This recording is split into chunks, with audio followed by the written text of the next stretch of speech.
پیغمبروں کا تقرر کرتا ہے ان کی ہدایت کے لیے، اسی طرح سے اللہ تعالیٰ ہی ان کے امام کا تقرر کرتا ہے ان کے نظم کو قائم کرنے، ان کی عملی تربیت اور نفاذ شریعت کے لیے۔ یعنی گویا جو حکمران کا تقرر ہے اس کا حق لوگوں کو نہیں ہے، اس کا حق اس کائنات کے خالق کو۔ جس طرح وہ انبیاء کا تقرر کرتا رہا ہے، ہم سے تو نہیں پوچھتا، یا ہم پیغمبروں کا انتخاب نہیں کرتے، اسی طریقے سے وہ امام کا بھی تقرر کرتا ہے۔ امام کا تقرر کیسے کرتا ہے؟ خدا کے رسول کے ذریعے سے کرتا ہے، یعنی وہ اپنے رسول سے یہ کہتا ہے یا اپنے نبی سے یہ کہتا ہے کہ فلاں شخص کو امام مقرر کر دیا جائے۔ اس چیز کو عوام کی ثوابدید پر نہ چھوڑا جا سکتا ہے، اور نہ عوام کی ثوابدید پر چھوڑ کے ہم وہ خیر پیدا کر سکتے ہیں جو ہونا چاہیے ایک امام کے تقرر کے نتیجے میں۔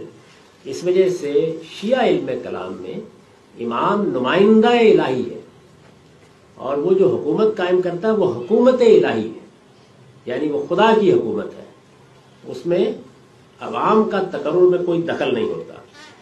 اور اس کی پھر وہ ایک ترتیب بیان کرتے ہیں کہ رسول اللہ صلی اللہ علیہ وسلم نے اپنے بعد سیدنا علی رضی اللہ عنہ کو امام کی حیثیت سے مقرر کر دیا۔ یعنی اب ہم کہاں پہنچ گئے؟ پہلے ان کے اصول خمسہ ہم نے سمجھے، ان اصول خمسہ کے اندر سے چوتھی چیز امامت زیر بحث ہے۔ تو امامت کے بارے میں وہ یہ کہہ رہے ہیں کہ امام کا تقرر خدا کرے گا، جو حکومت وجود میں آئے گی وہ ریپبلک جمہوریہ نہیں ہوگی، وہ حکومت الہیہ ہوگی، ڈیوائن گورنمنٹ ہوگی، خدا کے قانون کے مطابق خدا کی ہدایت میں فیصلے کرے گی۔ جس طرح سے پیغمبر معصوم ہے، وہ غلطی نہیں کر سکتا، امام بھی غلطی نہیں کر سکتا۔ اور امام کی حیثیت سے پہلے امام کا تقرر خود رسالت مآب صلی اللہ علیہ وسلم نے کیا۔ پہلے امام کا تقرر جب رسالت مآب صلی اللہ علیہ وسلم نے کر دیا تو حادثہ کیا ہوا؟ حادثہ یہ ہوا کہ صحابہ کرام نے اس فیصلے کو ماننے سے انکار کر دیا۔ دیکھیے ان کی بات جیسے وہ کہتے ہیں ویسے حوصلے کے ساتھ سمجھنی بھی چاہیے اور سننی بھی چاہیے۔ یعنی رسول اللہ صلی اللہ علیہ وسلم نے جب سیدنا علی کا تقرر کر دیا تو ہونا یہ چاہیے تھا نا کہ سب اس فیصلے کو مان لیتے، وہ یہ کہتے ہیں کہ ماننے سے انکار کر دیا۔ اب میں تھوڑا سا رک کے آپ سے یہ پوچھتا ہوں کہ اگر تھوڑی دیر کے لیے آپ یہاں بیٹھے ہوئے ہیں، آپ اس پہلی بات پر قائل ہو جائیں۔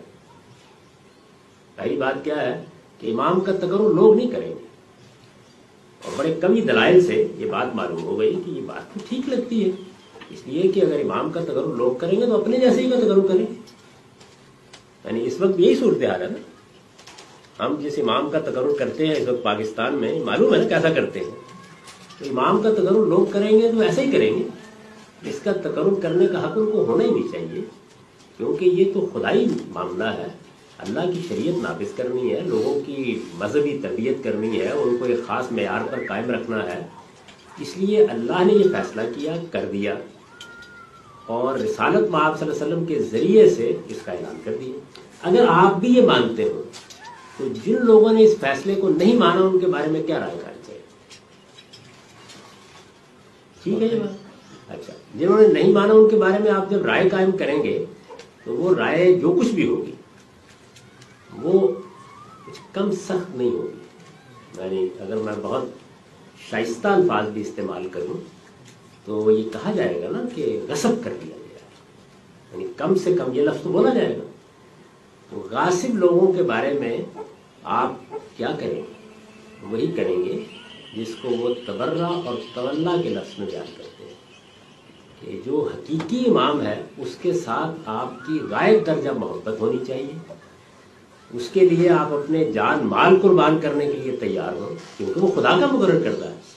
اور جنہوں نے یہ غصب کیا ہے ان سے آپ کو برات بھی کرنی ہے، ان کا یہ جرم بیان بھی کرنا ہے، اور لوگوں کو نسلاً بعد نسلاً بتانا بھی ہے کہ یہ کتنا بڑا جرم ہے جس کا ارتکاب کیا ہے۔